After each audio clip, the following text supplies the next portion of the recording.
Hello everyone, मैं हूं Safi other और आप देख रहे हैं एक बार फिर इकोनॉमिक्स स्कूल। तो इससे पहले जो हमने टॉपिक पढ़ चुके थे इकोनॉमिक्स के, जो 12th इकोनॉमिक्स हम पढ़ रहे थे, नेशनल इनकम और जो मनी और बैंकिंग है वो मैंने आपको बता दिया था। अब उसके बाद आज हम चलते हैं हमारे नेक्स्ट टॉपिक पर, और वो नेक्स्ट टॉपिक है हमारा कंजप्शन फंक्शन, सेविंग फंक्शन और लास्ट इन्वेस्टमेंट फंक्शन। ये तीनों चीजें हम आज पढ़ेंगे। ये फंक्शन होता क्या है, और कंजप्शन फंक्शन और इन्वेस्टमेंट फंक्शन और सेविंग फंक्शन में क्या क्या और चीजें होती है, वो चीजें आज हम डिटेल से समझने वाले हैं। तो आइए शुरू करते हैं। सबसे पहले हम बात करते हैं कंजप्शन फंक्शन की। सबसे पहले तो आपको एक चीज बता देता हूँ, कंजप्शन फंक्शन जो होता है, ये जो रिलेशनशिप होता है बिटवीन द एग्रीगेट कंजप्शन और नेशनल इनकम का, यानी नेशनल इनकम और जो कंजप्शन होता है उसका जो फंक्शनल रिलेशनशिप होता है उसको बोलते हैं हम कंजप्शन फंक्शन। ठीक है ना। फंक्शन का मतलब होता है एक तरीके से रिलेशन। ठीक है ना। तो functional relationship between aggregate consumption and national income is called to consumption function. Okay, तो जो मीनिंग है वो आप समझ गए होंगे। तो आइए एक बार मैं आपको देख लेता हूं, जो मैंने लिख रखा है वो आपको बता देता हूं। ठीक है। तो कंजप्शन फंक्शन होता क्या है, तो expresses functional relationship between aggregate consumption and national income, यानी वो फंक्शन जो कि फंक्शनल रिलेशनशिप बताता है किसके बीच में, एग्रीगेट कंजप्शन और नेशनल इनकम के बीच में। यहाँ पे अगर एग्रीगेट चीज को आप हटा भी देंगे तो भी चलेगा, और नेशनल इनकम में नेशनल वर्ड भी आप हटा देंगे तो भी चलेगा। यानी इनकम और कंजप्शन के बीच में जो फंक्शनल रिलेशनशिप होता है उसको बोलते हैं हम कंजप्शन फंक्शन। ठीक है ना। तो कंजप्शन फंक्शन आप समझ गए। यहाँ पर एक चीज और आपको बता देता हूँ कि जो कंजप्शन फंक्शन होता है, इस कंजप्शन फंक्शन को जो हमारे किन्स महोदय है जिन्होंने 1936 में एक बुक लिखी थी, the general theory employment and interest and money, इस बुक को जब उन्होंने लिखा था तो इस बुक के अंदर उन्होंने बताया था कि जो इकोनॉमी है उस इकोनॉमी में जो एम्प्लॉयमेंट है वो पूरी तरीके से यानी फुल एम्प्लॉयमेंट नहीं होता है, कुछ ना कुछ अनएम्प्लॉयमेंट रहता ही है। तो उन्होंने उस समय ये कंजप्शन फंक्शन के बारे में बताया था, जिसको हम साइकोलॉजिकल लॉ ऑफ किन्स भी बोलते हैं। ठीक है ना। क्या बोलते हैं हम, साइकोलॉजिकल लॉ ऑफ कंजप्शन।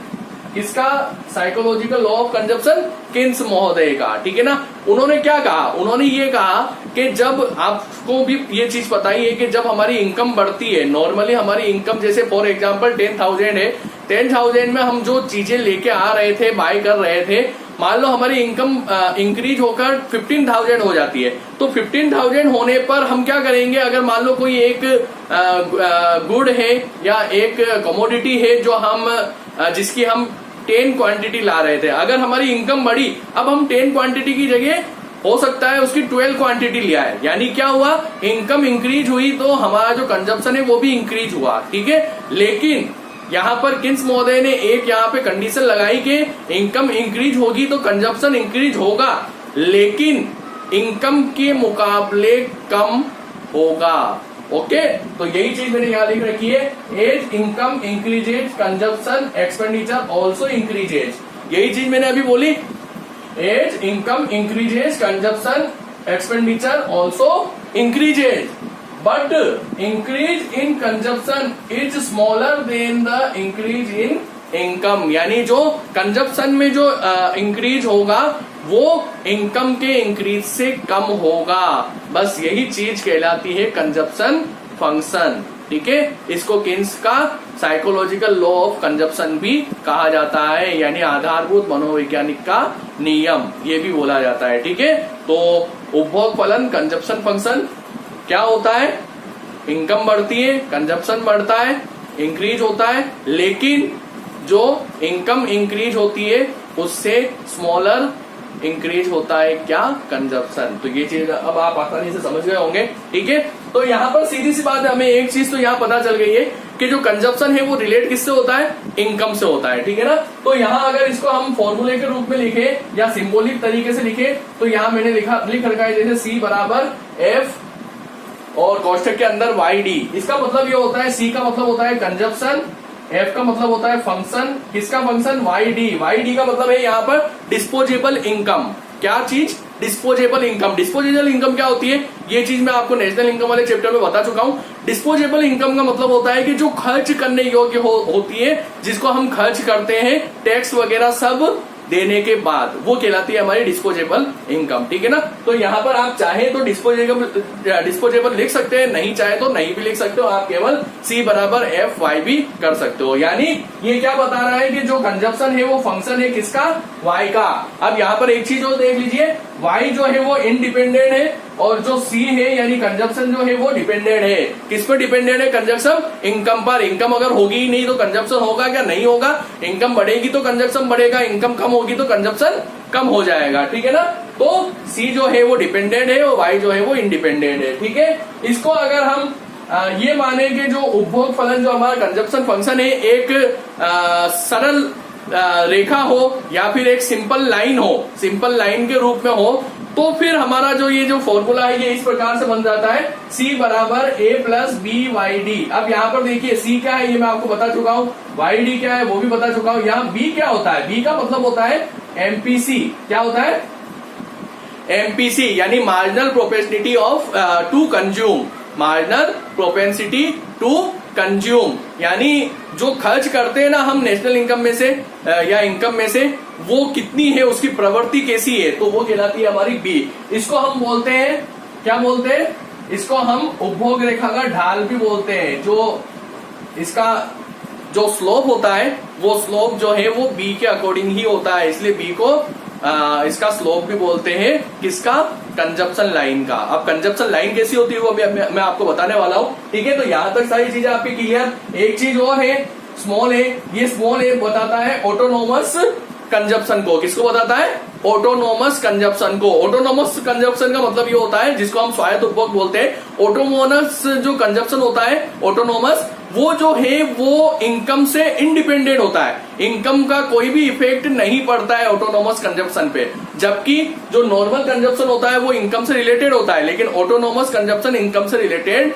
नहीं होता है। इनकम का या दूसरे इंटरेस्ट वगैरह का कोई इफेक्ट नहीं पड़ता है ऑटोनोमस कंजप्शन पर, उसको बोलते हैं हम ऑटोनोमस कंजप्शन या फिर स्वायत्त उपभोग। ठीक है। तो अब मैं यहाँ पर और यहाँ एक और चीज बता देता हूँ, ये जो एमपीसी है ये कैसे निकलती है आपको पता होना चाहिए, delta C upon delta Y। ये चीज मैं आपको बाद में वापस बताने वाला हूँ। ठीक है। तो कैसे होगा वो मैं बाद में आपको बता दूंगा। ठीक है। अब देखिए अब हम यहाँ पे कानून के द्वारा समझ लेते हैं कि ये जो कंजप्शन फंक्शन की लाइन होती है वो कैसे बनती है और किस तरीके से हम इसको समझ सकते हैं। ठीक है। देखिए कंजप्शन फंक्शन की जो लाइन होती है वो इस तरीके से होती है। यहाँ हम लिखेंगे C बराबर A प्लस BY। ठीक है। YD लिखना जरूरी नहीं है। ठीक है। अब यहाँ देखिए आप C उपभोग A प्लस BY, मैंने अभी आपको ये बोला था कि जब कंजप्शन एक सिंपल लाइन के रूप में हो तो ये इस तरीके से होगा। ठीक है। तो ये सिंबॉलिक रूप में आपने लिख दिया और यहाँ पर ये लिख दिया। अब देखिए यहाँ एक चीज आपको बता देता हूं कि ये जो रेखा है ये जो लाइन है ये इस जीरो यानी जो ओरिजिन पॉइंट है वहां से नहीं निकल रही बल्कि थोड़ी सी ऊपर से निकल रही है। ठीक है ना। ऐसा क्यों है, ऐसा क्यों है, ऐसा इसलिए है क्योंकि यहाँ देखिए इधर आपका आएगा कंजप्शन, क्या आएगा, कंजप्शन, ठीक है, और यहाँ आपकी आएगी इनकम। ठीक है। अब यहाँ देखिए ये यहां से क्यों चालू हो रहा है वो चीज मैं आपको बता देता हूं। एक्चुअली होता क्या है कि जब हमारी इनकम जीरो भी होती है, हमारे पास इनकम बिल्कुल नहीं है, लेकिन हमारा जो पहले का बचा के रखा हुआ है, जो हमने सेविंग कर रखी है, उस सेविंग में से हम कुछ ना कुछ कंजप्शन जरूर करते हैं। जैसे फॉर एग्जांपल अभी इन दिनों हमारे लॉकडाउन चल रहा है, जो मीडियम वर्ग के हैं या फिर जो उच्च वर्ग के हैं उनके पास क्या होती है, सेविंग होती है। तो उस सेविंग से क्या होता है, वो अभी लॉकडाउन का टाइम भी निकाल रहे हैं और उस सेविंग को किसी और काम में भी प्रयोग लेते हैं, है ना। तो कंजप्शन अगर आपकी इनकम नहीं भी है, इनकम नहीं भी हो रही है तो भी आप कुछ ना कुछ कंज्यूम कर रहे हो। तो वो कंज्यूम कहां से कर रहे हो, आप अपनी सेविंग में से कर रहे हो। तो इस वजह से यहाँ पे इनकम जैसे जीरो है, इनकम जीरो होने पर भी यहाँ पे कुछ ना कुछ, मान लो फॉर एग्जांपल मैं यहाँ 100 लिख देता हूँ, यानी 100 जो है वो आप कंज्यूम जरूर कर रहे हो, इनकम आपकी जीरो है फिर भी, इस वजह से ये यहाँ से स्टार्ट नहीं होकर यहाँ से हो रहा है। ठीक है। ये चीज आप अच्छे से समझ गए होंगे। अब दूसरी चीज, एक लाइन होती है जिसको हम बोलते हैं हमारी राष्ट्रीय आय, नेशनल इनकम लाइन भी बोलते हैं, या फिर इसको आप बोलते हैं C+S। क्या बोलते हैं, C प्लस एस, यानी कंजप्शन और सेविंग। आपको पता है कंजप्शन और सेविंग ये दोनों जब ऐड हो जाते हैं तो वही तो हमारी इनकम कहलाती है ना। इसको हम इनकम लाइन भी बोलते हैं। क्या बोलते हैं, आय रेखा या इनकम लाइन, ठीक है। और या फिर इसको हम क्या बोलते हैं, समग्र बचत, एग्रीगेट, सॉरी समग्र बचत नहीं, एग्रीगेट सप्लाई। क्या बोलते हैं, एग्रीगेट सप्लाई। एग्रीगेट सप्लाई का जो कर्व है वो इसी तरीके से बनता है 45 डिग्री की रेखा की तरह। अब देखिए, अब यहां पर वैसे तो यहां तक आप कंजप्शन फंक्शन समझ गए होंगे, ठीक है। लेकिन फिर भी एक चीज आपको बता देता हूं, ये ब्रेक इवन पॉइंट है। क्या है, break even point.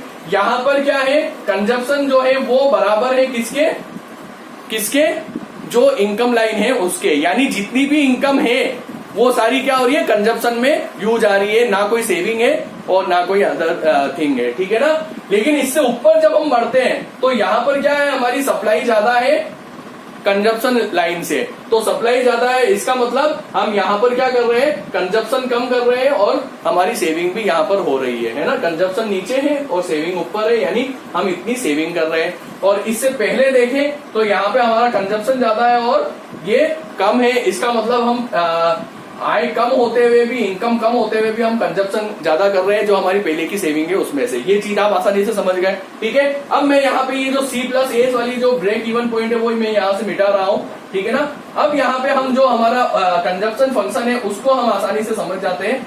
Consumption function में मैंने आपको जो बताया वो यही बताया कि जो इनकम है वो जैसे जैसे फॉर एग्जाम्पल आपको इंक्रीज होगी इनकम तो कंजप्शन भी इंक्रीज होगा, लेकिन स्मॉलर देन इनकम, ठीक है ना। देखिए आप, जैसे यहाँ पर मैं रहता हूँ, यहाँ पर जो हमारी कंजप्शन है वो इतना हो रहा है और जो इनकम है वो इतनी हो रही है। फॉर एग्जाम्पल इनकम बढ़ी, इनकम बढ़कर मान लो यहाँ पे आ गई, ये यहाँ पर OY1 हो गई, जैसे यहाँ OY है, यहाँ OC है, ठीक है। OY1 हो गई, इनकम बढ़ी, तो इनकम बढ़ने से क्या हुआ, हमारा कंजप्शन भी बढ़ा, ठीक है। C1 हो गया मान लो। अब यहाँ देखिए आप, Y में यानी I में जो चेंज आया वो इतना आया, यानी इनकम इतनी इंक्रीज हुई, लेकिन जो कंजप्शन है वो हमारा इतना ही इंक्रीज हुआ। इसका मतलब क्या हुआ, ये क्या कहलाता है, साइकोलॉजिकल लॉ ऑफ कंजप्शन। किसका, किन्स महोदय का। ओके, आसानी से समझ गए हम आप लोग। अब ये कंजप्शन फंक्शन कंप्लीट हुआ। अब इसमें कंजप्शन फंक्शन जो होता है वो जो प्रोपेंसिटी ऑफ टू कंज्यूम होती है वो दो प्रकार की होती है। एक तो होती है एपीसी और एक होती है एमपीसी। एपीसी जो होती है वो एपीसी एक पर्टिकुलर टाइम पर जो हम इनकम में से जो हम कंज्यूम करते हैं उसको बोलते हैं हम एपीसी। और एमपीसी जो होती है कि जो इनकम में चेंज आया उससे क्या चेंज आया कंजप्शन में, है ना, उसका जो रेशो होता है वो कहलाता है एमपीसी। यहां मैंने नीचे लिख रखा है APC, ratio of consumption to national income, यानी कंजप्शन से जो नेशनल इनकम का रेशो होता है वो कहलाता है हमारा एपीसी। और ratio of change in consumption to change in income, यानी चेंज इन इनकम से कंजप्शन में जो चेंज आया वो उसका रेशो वो क्या कहलाता है हमारा एमपीसी। तो एपीसी का हमारा फॉर्मूला हो जाएगा C/Y और एमपीसी का हो जाएगा delta C upon delta Y। यहां जैसे मैंने आपको ये B बताया था, इस B का मैंने बताया था आपको delta C upon delta Y। अब इसको भी आप इससे आसानी से समझ सकते हो। ये जो लाइन बना रखी है इस लाइन से, जैसे मैं यहाँ ये चीज मिटा देता हूं, है ना। और यहाँ पर फॉर एग्जाम्पल हमारी Y जो आई है वो ये है इनकम, ठीक है। और हमारा कंजप्शन जो है वो ये है, ठीक है ना। जैसे यहां मैं N लिख देता हूं, ठीक है। तो यहां पर क्या हो रहा है, यहां पर हमारी एपीसी क्या हो रही है, एपीसी क्या हो रही है, कंजप्शन कितना हो रहा है YN, ठीक है, अपॉन इनकम कितनी है OY, यानी ये क्या है हमारी एपीसी है, ठीक है। इस तरीके से एपीसी निकलेगी। अगर हमें एमपीसी चाहिए तो एमपीसी में क्या होगा, चेंज इन इनकम। तो अब हमें चेंज करना पड़ेगा। फॉर एग्जांपल मैं चेंज करता हूं, जैसे यहां पर आ जाता हूं, ठीक है ना। यहां पर आने से हमारी जो इनकम में चेंज आया वो क्या आया, इनकम में चेंज आया वो क्या आया, Y से Y1, यानी Y से Y1, ठीक है। और इससे हमारे इसमें कंजप्शन में क्या चेंज आया, कंजप्शन पहले यहां तक था अब यहां तक हो गया। जैसे ये जो बिंदु है ये मान लो है M, तो यहाँ पे क्या हो गया, ये Y1M, ठीक है। ये हो गई हमारी एमपीसी, ठीक है। यानी change in consumption to change in income is called MPC, यानी रेशो उसका। और ratio of consumption to national income वो कहलाता है हमारी एपीसी, ठीक है ना। ये कंजप्शन फंक्शन के बारे में सारी चीजें लगभग मैंने आपको बता दी। ठीक है। अब इसी तरीके से होता है सेविंग फंक्शन। सेविंग फंक्शन में अगर नॉर्मली आप देखेंगे तो जो कंजप्शन फंक्शन वाली जो मैंने लाइन बनाई है, इस लाइन में से आप टोटल इनकम में से इस लाइन को माइनस कर देंगे तो वो जो लाइन हमारे पास आएगी वो सेविंग लाइन आएगी। कौन सी लाइन आएगी? सेविंग फंक्शन की लाइन आएगी, ठीक है ना। कैसे होगी वो मैं अभी आपको बता देता हूं। सबसे पहले तो ये चीज समझनी जरूरी है कि सेविंग फंक्शन होता क्या है। तो saving function expresses functional relationship between saving and income. वहां पर क्या था? बिटवीन इनकम एंड कंजप्शन, और यहां पर क्या है? बिटवीन सेविंग एंड इनकम, ठीक है ना, क्योंकि यहाँ सेविंग फंक्शन हम देख रहे हैं, ठीक है। किन्स महोदय ने क्या कहा? किन्स महोदय ने यहाँ पर भी सेम थ्योरी अप्लाई की कि इनकम बढ़ती है तो सेविंग भी इंक्रीज होती है, और इनकम डिक्रीज होती है तो सेविंग भी डिक्रीज होती है। Saving also depends on income, as income increases saving also increase and vice versa, ठीक है ना। यानी इंक्रीज होगी तो सेविंग भी इंक्रीज होगी, और इनकम डिस्क्रीज होगी तो सेविंग भी डिस्क्रीज होगी। इसको हम इस तरीके से लिख सकते हैं, जैसे वाई जो होती है हमारी इनकम टोटल क्या होती है, या तो हम कंज्यूम करते हैं या सेविंग करते हैं, तो वाई बराबर सी प्लस एस। तो हम एस में से क्या करेंगे? वाई माइनस सी, है ना। क्या करेंगे हम? एस अगर हमें चाहिए यानी सेविंग अगर हमें चाहिए तो हम क्या करेंगे? वाई में से यानी जो इनकम है उसमें से कंजप्शन का जो भी एक्सपेंडिचर है उसको माइनस कर देंगे, तो वो हो जाएगा हमारा क्या हो जाएगा? सेविंग। अब इसको हमने लिखा कैसे? सी बराबर ए प्लस बी वाई। सी क्या है हमारा? ए प्लस बी वाई। ये हमने पहले वाले में कंजप्शन फंक्शन में देख लिया। तो इसको हम इस वाले फॉर्मूले में जब रखेंगे, इस वाले समीकरण में, तो क्या करेंगे हम? y बराबर ए प्लस बी वाई। सी की जगह हमने क्या लिख दिया? ए प्लस बी वाई, क्योंकि हमने पहले देख रखा है वो, प्लस एस हो गया। इसको हमने क्रॉस किया तो ये a इधर आया तो minus A plus one minus B Y बराबर एस हो गया, और एस बराबर क्या हो गया? Minus A plus one minus B और y, ठीक है ना। इसमें कॉमन लिया हमने और इस तरीके से हमने ये इक्वेशन बिठा ली। तो ये इक्वेशन जो है ये हमारी एक तरीके से सेविंग फंक्शन की लाइन कहलाती है। क्या कहलाती है? सेविंग फंक्शन की लाइन। सेविंग फंक्शन की जो लाइन है उसका जो कर्व है वो हमारे इस प्रकार से बनेगा। वो कर्व जो है वो हमारा ये यहां से स्टार्ट होगा और ये बनेगा हमारा एस बराबर minus A plus one minus B Y, ठीक है। ये ऐसा क्यों बना? अब ये यहाँ पर ये ऊपर से स्टार्ट हो रहा था और यहाँ ये नीचे से स्टार्ट हो रहा है। मान लो यहाँ पे 100 है, ऐसा क्यों? ऐसा इसलिए क्योंकि यहाँ पे हमारी क्या है? इनकम है, और यहाँ पे हमारी सेविंग है,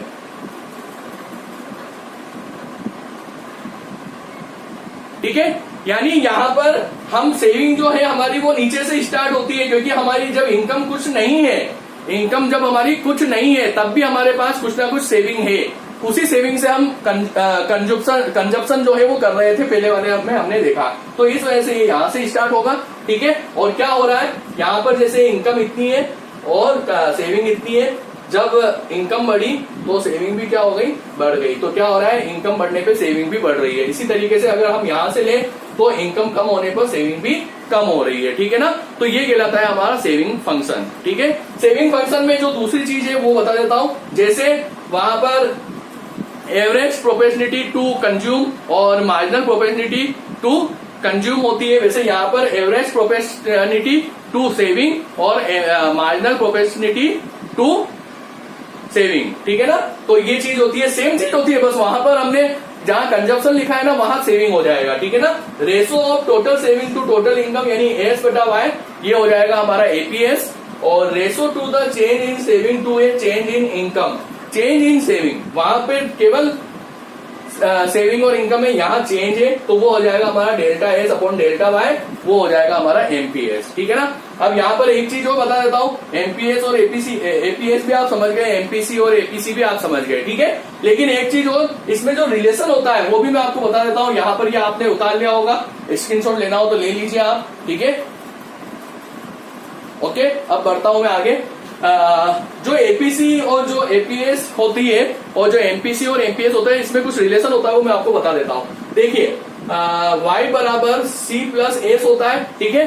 जब हम क्या करेंगे, इसको डिवाइड करेंगे y से, तो y अपॉन y बराबर सी बटा y प्लस एस बटा y, तो ये क्या हो गया 1 हो गया, y से y घटा बराबर सी बटा y क्या होता है हमारा एपीसी होता है, प्लस एस बटा y क्या होता है एपीएस होता है, ठीक है ना। यानी इन दोनों का जोड़ जो है वो 1 के बराबर होता है, ठीक है ना। अगर हमें एपीसी चाहिए तो हम 1 में से एपीएस माइनस कर देंगे, और अगर हमें एपीएस चाहिए तो हम 1 में से एपीसी माइनस कर देंगे। उसको आप क्रॉस कर सकते हो जैसे आपको आता होगा इतना, तो ठीक है ना। इसी तरीके से एमपीसी होता है, जैसे y बराबर सी प्लस एस, तो y को हम क्या करेंगे, डेल्टा y से डिवाइड करेंगे, बराबर delta C upon delta y बराबर delta s upon delta y।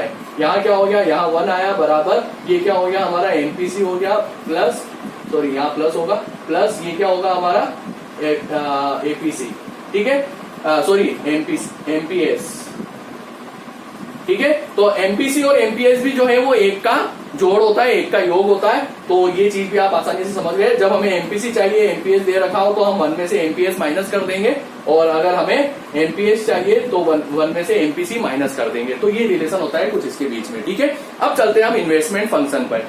Investment function क्या होता है? इन्वेस्टमेंट फंक्शन में कोई ज्यादा खास बात नहीं है। इनकम बढ़ती है तो जो बंदा है वो इन्वेस्टमेंट ज्यादा करता है, जो इन्वेस्टमेंट किया जाता है उसके द्वारा वो थोड़ा सा बढ़ा देता है, ठीक है ना। यानी यहाँ पर भी इनकम के साथ इन्वेस्टमेंट का जो फंक्शन होता है वो क्या होता है, एकदम सीधा होता है, एकदम प्रत्यक्ष होता है, एकदम पॉजिटिव होता है, ठीक है ना। सबसे पहले तो इन्वेस्टमेंट होता क्या है, addition to the exciting stock of physical assets, है ना। यानी फिजिकल एसेट्स में जो हम एक्सपेंडिचर करते हैं, which leads to increase to productive capacity of an economy, यानी वो लीड करे किसको, इकोनॉमी को, किस बारे में, प्रोडक्टिव कैपेसिटी बढ़ाने में, ठीक है ना। उसको बोलते हैं हम इन्वेस्टमेंट। यानी इन्वेस्टमेंट जहां किया जाता है वहां पर क्या होता है, उस इन्वेस्टमेंट से, उस एक्सपेंडिचर से जो आपकी इकोनॉमी की प्रोडक्टिव कैपेसिटी है वो बढ़नी चाहिए, उसी को बोलते हैं हम इन्वेस्टमेंट, ठीक है ना।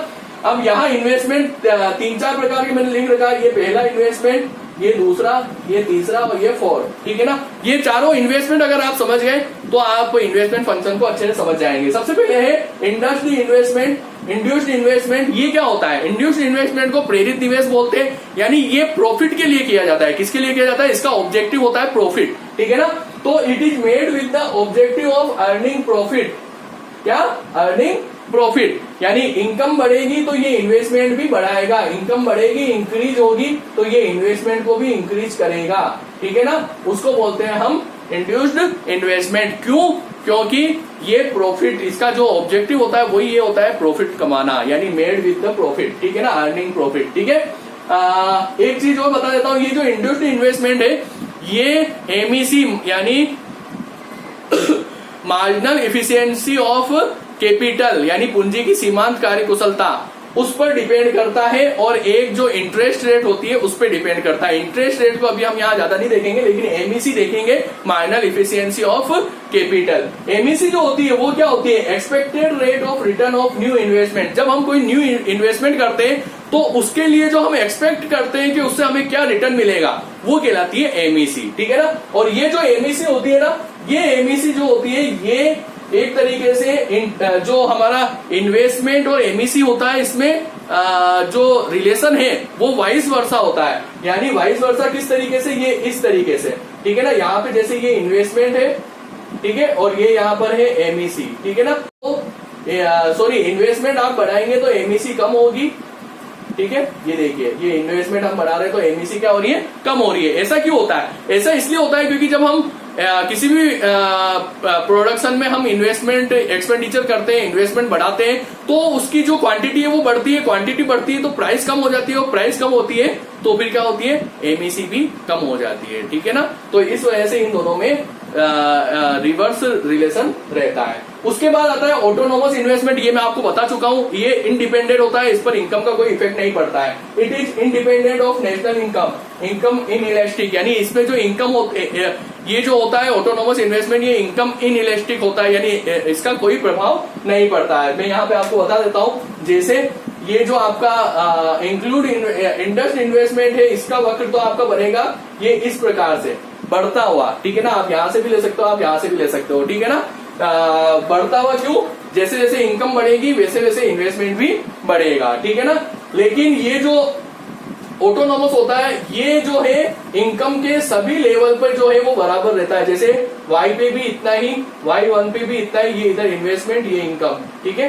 y2 पे भी इतना ही, यानी इनकम इन्वेस्टमेंट जो है इनकम के सभी लेवल पे जो है वो बराबर रहता है। इसको बोलते हैं ऑटोनोमस इन्वेस्टमेंट, यानी इनकम से ये इफेक्ट नहीं होता है, ठीक है ना। उसके बाद है ex ante saving and investment. Ex ante saving and investment ये होता है कि जब हम प्लान करते हैं कि भाई हमें इतना इन्वेस्ट या हमें इतनी सेविंग होनी चाहिए, तो वो कहलाता है एक्सनेट इन्वेस्टमेंट एंड सेविंग। और एक्सपोर्ट इन्वेस्टमेंट और सेविंग जब हम प्लान नहीं करते हो, जो रियल में होता है वो एक्सपोर्ट होता है। जैसे मैंने यहाँ लिख रखा है ex ante saving and investment, what we plan to save during a particular period. जो हम प्लान करते हैं during a particular period saving का, वो कहलाता है हमारा ex ante saving. And what we plan to invest during a particular period, यानी जो प्लान करते हैं हम इन्वेस्टमेंट का एक पर्टिकुलर पीरियड में, वो कहलाता है हमारा ex ante investment. Ex post saving and investment जो रियल होता है, it is refer to actual saving, actual जो रियल में होता है, विच